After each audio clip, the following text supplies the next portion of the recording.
Hi, and thank you for tuning in to Noir Histoire. I'm Natasha, and in this episode, I'll be discussing Black and Missing.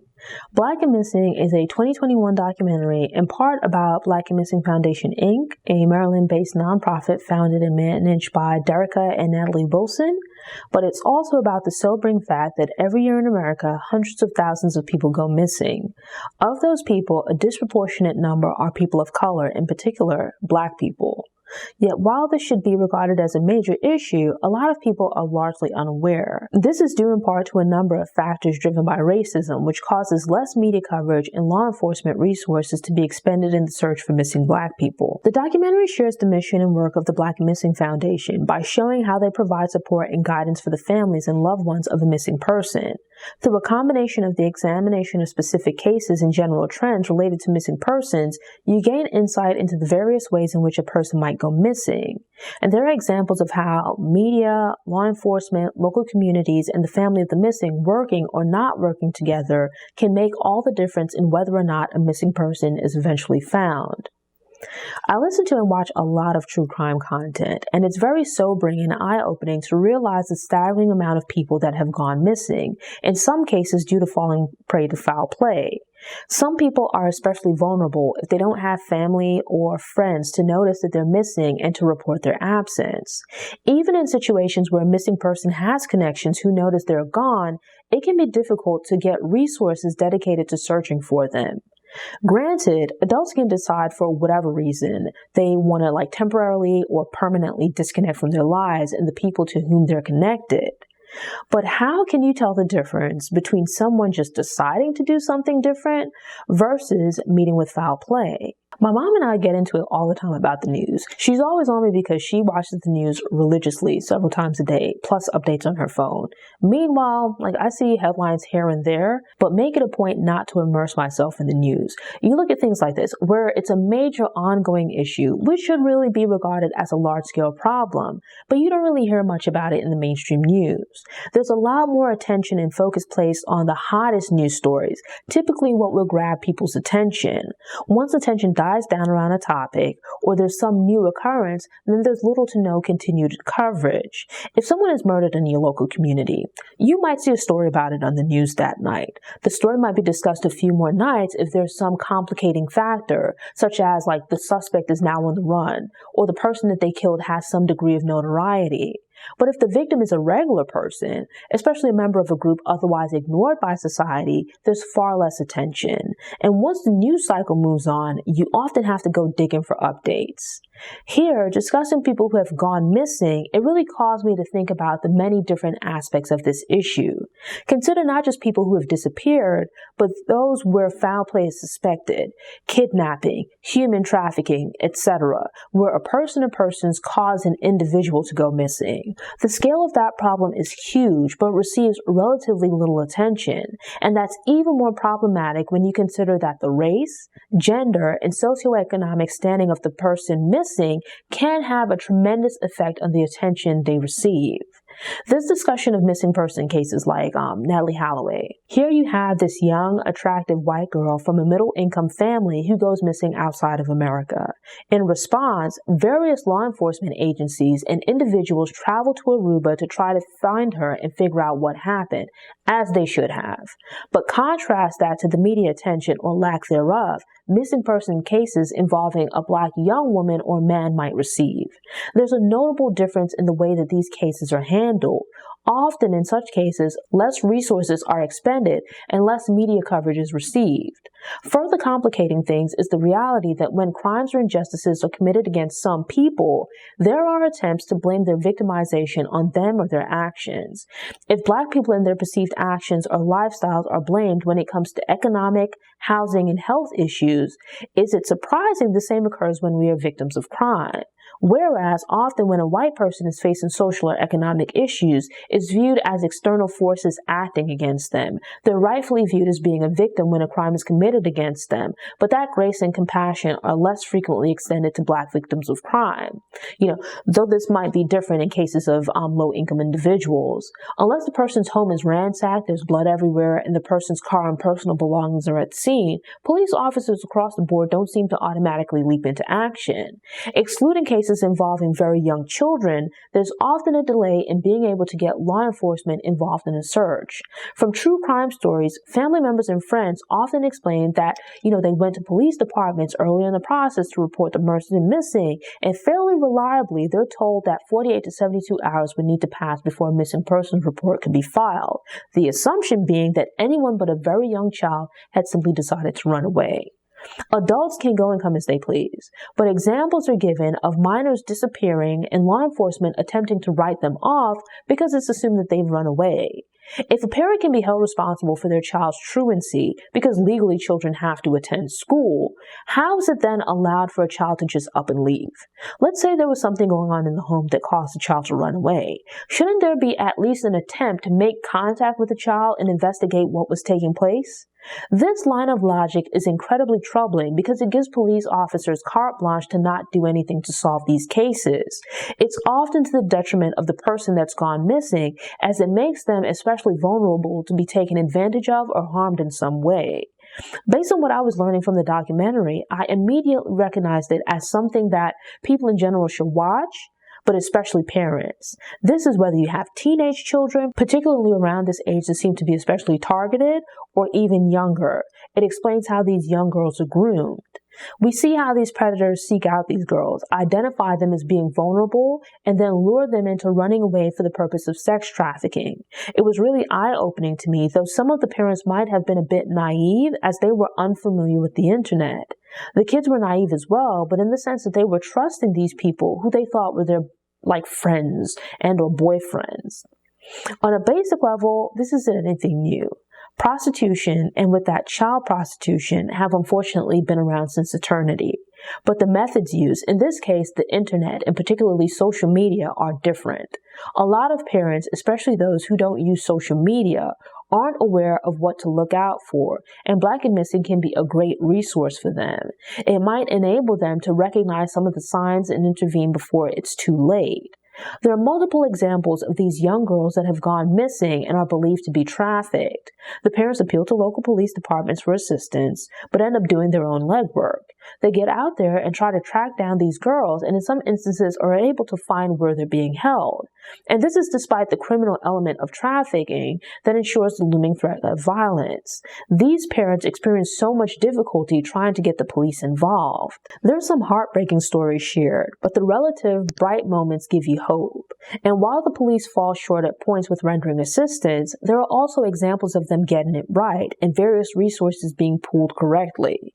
In one instance, there's a story of a young lady from Baltimore with autism, Kennedy High, who goes missing. High's mother picked up on what was going on with regards to her use of cell phones and different websites to have conversations with guys online. This is something that a lot of teens might do. But it's one thing if you're a teenager communicating with another teenager. It's completely different when you're a teenager and the person on the other end is actually some older guy pretending to also be a teen. It's especially troubling when the teenager has some developmental issues and is not functioning at the same maturity or social level as someone of their age. They might not be as capable of picking up on cues that something is wrong. Fortunately, Hyde's mother was savvy enough to have suspicions. She took the cell phone away and moved the computer to a more generalized area of the house where she could keep an eye on what was going on. Paying attention to these suspicions allowed her to keep up with what was taking place, balancing her daughter's growing need for independence with consideration for her safety. When Hyde went missing, her mother was able to immediately take action and reached out to the Black and Missing organization. She was able to quickly mobilize the troops, which helped locate and rescue Hyde. This shows that it's not impossible to solve these missing person cases or to save females from sex trafficking. What's required is taking the situation seriously and mobilizing for a speedy but thorough early response. And as prevention is often better than cure, it's best to educate these young women and their parents about the red flags and dangers before they get lured into sex trafficking. Unfortunately, this isn't what always happens, and by the time there's media attention and or the police get involved and the young woman is located, she's deceased or has endured terrible trauma. This is a community issue that requires parents/family members organizations, police investigators, and media to all be involved to increase the likelihood of a positive outcome. The best case scenario would be to prevent these abductions from even taking place. But failing that, making the community aware and making a push to collect and follow up on leads can make a tremendous difference. In this case, the media brought attention to Hai being missing, and a member of the community recognized her and phoned in a tip. Multiple people and organizations played a part in helping to save this woman from what could have been a really bad situation. Most of the cases and examples from the first episode were related to human trafficking, but the second episode shifts focus to when a person has gone missing but is presumed to have been murdered. The story of Pamela Butler anchors this episode and enables us to see the complexity of these cases through the lens of this one person's experience. Her case was especially inspiring because the trauma of Butler's disappearance motivated her brother Derek Butler to become involved with the Black and Missing Foundation. When we first meet Derek, he appears to be a sweet man who volunteers to offer support and guidance to family members of people that have gone missing. But then we learn that he's able to connect with these people because he knows firsthand how they feel, having experienced his sister's disappearance and still not knowing what happened to her many years later. Butler went missing back in 2009, and the belief was that she'd been murdered by her ex-boyfriend, Jose Rodriguez Cruz, with whom she just recently ended things. There was some initial resistance and delay, but the police did become involved and investigated. While there were suspicions about what most likely occurred, the lack of a body or physical evidence at the crime scene meant there wasn't enough to charge the suspect. Given the circumstances of the case, it was difficult to prove that a crime had been committed, let alone that Rodriguez Cruz was the guilty party. When Black and Missing premiered in November 2021, it was after a summer where there was a white woman missing case. Gabby Petito was a young white woman who went missing under suspicious circumstances while on a cross-country road trip with her fiancé, Brian Laundrie. Petito's missing person case garnered nationwide media attention. The documentary's discussion of the discrepancy between media coverage and police investigation when a missing person is Black versus white felt especially relevant. Tamika Houston went missing from Spartanburg, South Carolina in 2004 under suspicious circumstances. Her aunt, who's a publicist, reached out to both local and national media hoping to get some coverage. She believes that bringing attention to her niece's case might result in clues and leads. More information might lead to either finding her or finding out what happened to her. But journalists and media outlets were not interested in picking up the story. Then, just shortly thereafter, the story of Natalie Holloway broke, and it turned into a national media story covered by all of the major news outlets. Because of the media attention that case generated, the public became far more involved, invested in trying to figure out what happened to this young woman, as they should have been. Holloway didn't even go missing in America, but rather Aruba, yet volunteers were flying in to do whatever they could to help. There's discussion of the term missing white woman syndrome, where when white women go missing, especially if they're at least reasonably attractive, and I'm not passing any judgment there, and or from a middle to upper middle income background, their cases generate a tremendous amount of attention. But individuals who don't fit that profile generally have to fight tooth and nail for just a fraction of that media coverage. This might even be white women who are, let's say, less attractive, or maybe come from lower income backgrounds, those who don't fit the typical all-American image. And that's certainly the case for Black women and other minorities who don't really fit that profile. It's often a struggle for their family members and organizations to generate media attention or get the police involved. Fortunately, in the case of Houston, her family continued to push, and with her aunt's knowledge of public relations, they managed to eventually bring attention to the case. That increased media attention, increased local awareness, and a friend came forward with a lead.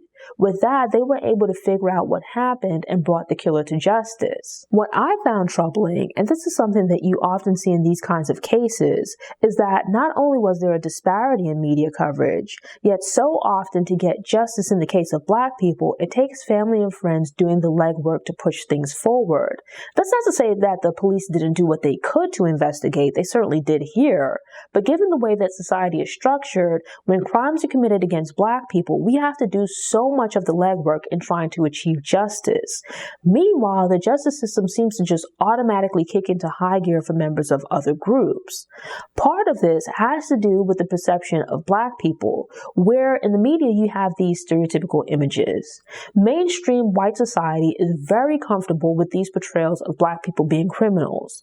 But on the flip side, you have these more holistic portrayals of white people. Sure, they can be criminals, but due to diverse representation, being a criminal isn't assumed to apply to every white person. Thus, when things happen to white people, you don't have this fight for them to be portrayed as victims. With Black people, it's like the media is most often comfortable with portraying just the negative aspects, or the aspects of humanity that are sometimes used as excuses for the injustices or hardships faced by Black people. The media is very comfortable covering stories and dedicating news coverage to Black people engaged in criminal behavior, portraying Black people as being drug addicts, sex workers, poor, etc., but in a manner that attempts to void their humanity. Those difficulties are conveyed as situations in which Black people find themselves by choice. But when it's a white person, these are circumstances that have unfortunately happened to them. You see these disparities in not just the amount of media coverage received by Black versus white victims, but also the type of coverage. Akia Eccleston, a resident of Baltimore, Maryland, was nearing the due date for the birth of her second child. She'd been struggling with depression, but was excited about the baby and was 2 weeks shy of her scheduled C-section. Her family and friends gathered for a planned baby shower and became concerned when Eccleston failed to show up. They visited her home and looked around, becoming increasingly worried as the environment looked suspicious. She was reported missing to the police, and her family, along with members from the Black and Missing Foundation, later went out into her community and spoke to residents. They'd been under the impression that police had visited the area and spoken to neighbors as part of their investigation, only to find out from neighbors that some knew nothing about her being missing, as the police had never questioned anyone. A police officer responding to an unrelated call also stated that he hadn't been briefed on someone having gone missing from the community, and this is like his patrol area. Those who had learned anything had learned what they knew from neighbors. Most would expect the police to visit the home of and or the area from which a person is believed to have gone missing. How else would you look for physical evidence or ask people if they saw anything? The lack of activity would lead one to believe that the police weren't really investigating her disappearance at all. The hoped-for outcome is that she's alive somewhere, but how would you figure that out if you're not looking for her? If she's being held somewhere against her will, what are the odds of her getting out of that situation safely if the police are not looking for her? In just about each of these cases, family members have to push and prod to get any kind of assistance with figuring out what happened to their missing loved one, not only with regards to the media, but also with law enforcement. To be fair, there are some examples where law enforcement and the media pitched in to help do things the right way, and all of those parts came together and functioned as they should have. Those cases typically had a positive outcome, whether that was finding the missing person or finding out what happened to them. But then, it's hit or miss and seemingly a matter of luck if there's no media coverage or police involvement. Black and Missing is certainly about missing persons and the disparities and inadequacies surrounding the coverage and investigation of such cases. But in addition to touching on the issue of sex trafficking, it also discusses domestic violence. In the case of Pamela Butler, the police spoke with a potential person of interest, which would have been her boyfriend very recently, Jose. Digging through his background, they found that he had a history of being violent with various partners, which was witnessed by his son. I don't personally know anyone that went missing, but the mother of my mother's older acquaintance went missing decades ago and was never seen or heard from again. My mother hadn't met the woman at the time her mom went missing, and I think I wasn't born as yet. All these decades later, they still have no idea of what happened to this woman. Some people with Alzheimer's, autism, or other medical issues sometimes wander off and become lost and confused. I believe this lady might have been, someone dealing with such a medical issue. Several years ago, there was an autistic boy in New York City around maybe 12, 13 years old who went missing. There was fear that someone might have done something to him, but in his case, there was also the possibility that he wandered off and got confused. His body was eventually found either in or near water, and he died from drowning. Most people, even if you knew only one person that had gone missing, that would be a memorable event, especially if that person was living an average life that theoretically wouldn't put them at an increased risk for danger. But to have two people go missing, especially two people very close to you, where you were probably the last person to see them, most people would have some questions. Digging into Jose's background, they found out that there were two women in his life with whom he was romantically involved that suddenly went missing. Time has gone by and no one has seen them. There's mention of domestic violence with his previous wife, as well as violence towards other women that he was dating. It's unclear if he was also violent towards Butler or women he might have dated since, but given his past behavior, the assumption is made that he's at the very least worthy of investigation. When they began discussing the case of Relisha Rudd, it sounded vaguely familiar, but I couldn't remember the details of the case. In 2014, Rudd went missing from a homeless shelter in Washington, D.C., where she had been living with her family. I recall that there was a lot of news coverage at the time, and the basic gist of the story was that a janitor working at the shelter had left the premises with the 8-year-old girl. After a while, the story seemed to die down, and I just assumed that they'd found her. I came to realize that I knew just the bare bones basics, really nothing about the case. But my heart broke for this little girl as they explained the details of what had occurred.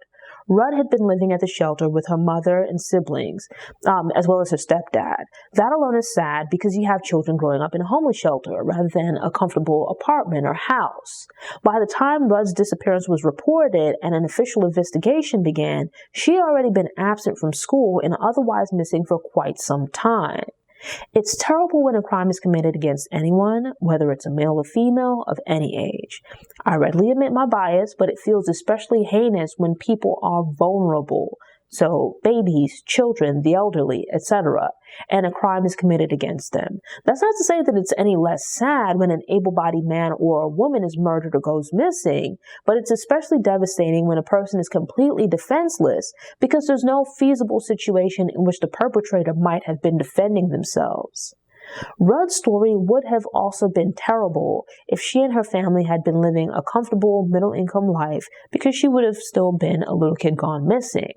But hearing about her background and the hardships endured by her family, which resulted in them living at a homeless shelter, it just felt like this kid couldn't catch a break. There are pictures of this cute, smiling little kid doing the regular things that a little kid would do, and that's in the midst of the different difficulties in her young life. To then learn about Khalil Tatum, who was the janitor, being inappropriately involved with the residents at the shelter and paying the little girls too much attention made me feel uncomfortable. This might sound sexist, but hear me out. If I had an 8-year-old daughter, excluding a few specific family members, I would not be okay with a 51-year-old man buying my child gifts, taking her on outings, or having sleepovers. There was no mention of Tatum having children or grandchildren around Rudd's age, so why would he be taking her out or spending time with her? I try not to victim blame, but I regard Rudd as being the victim here. It's obvious that there was wrongdoing on Tatum's part, but Rudd's mother, Tamika Young, also deserves some blame for allowing this man to be overly familiar with her daughter. Why was he interacting with her outside of the facility or at the facility? The authorities stated that Young told them Rudd was with Tatum, while Young says she'd left Rudd with her mother at her sister's house. None of Rudd's family members accept accountability for allowing the child to go with Tatum, and these discrepancies about who last had Rudd played a part in the delay of her being reported missing. And at that, it seems Rudd was reported missing by a school official. Rudd had been absent from school, which prompted a school official to make contact about her attendance. Allegedly, Young made up an excuse or gave the reasoning about her being sick and under the care of a Dr. Tatum. Young denies that version of events, but school officials ended up speaking with this so-called Dr. Tatum, and it was only after visiting the shelter that they found out that he was the janitor, and they then reported Rudd missing. All of these bits and pieces came together to help look for this missing child. Things didn't work perfectly here, but I do commend the school official. The school official noticed that this kid wasn't showing up to school, called to get information about what was going on, and then showed up at the shelter to ask questions. He was on the verge of leaving, but came back to ask more questions because something felt off. That decision to do just a little extra resulted in him speaking with the worker at the homeless shelter and getting some clarification about this Dr. Tatum. The stepdad, who had been out of town for work, was seemingly the first family member to realize that Rudd was missing and or to do something about it. From there, the police and media got involved, and to a degree the system functioned as it should have. But the problem was that too much time had elapsed by the time it was enacted. Tatum seemed to have taken this child without her mother's permission. It brings attention to the reality of people being vulnerable with regards to their social or economic situation. As a little kid, my mom told me that you don't talk to, take anything from, or go anywhere with strangers, but it sounds like Young was allowing Tatum to give Rudd gifts and otherwise pay excessive attention to her. That's not to say men or women can't be nice to kids that aren't their own, but I see no reason that you as a grown middle-aged man would be so interested in this little girl, especially because this woman has 4 children, 3 of whom are little boys to whom you don't seem to pay much attention, but you're quite fixated on the little girl. A team was assembled to search an area in a park, and a call went up for everyone to stop what they were doing and immediately leave the area because something was found. I hadn't followed the story as it was taking place, so my concern was that they'd found this little girl's body, and that felt terrible. When they held a press conference to explain that the body that was found was not Relisha Rudd's, but rather an adult male, I initially felt a sense of relief. I thought it was like some other random person, which is terrible. That is, until they went on to state that it was the body of the man last seen in the company of this young girl. My eyes filled with tears as I processed what they were saying. It somehow felt even worse when it was explained that the body found was not that of Rudd.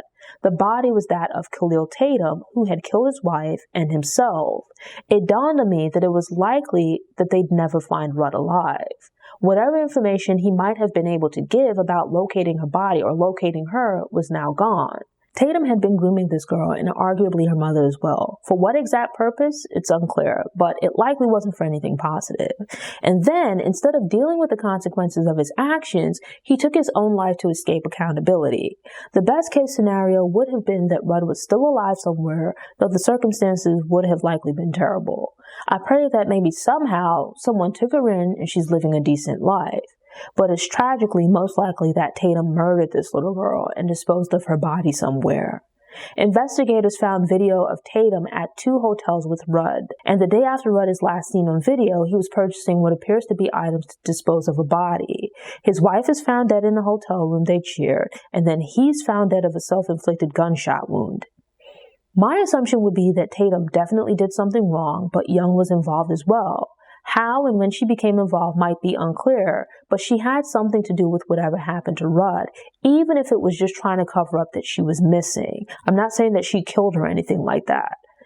I was over it when I realized that Relisha Rudd still hadn't been found. In some of the other cases, years go by and it's hard on the families, but they're able to eventually get some kind of an answer as to what happened to the missing person. Unfortunately, Tatum, the person that most likely had all the answers, killed himself before the authorities could find and question him. And the mom seems less than forthcoming about what she knows.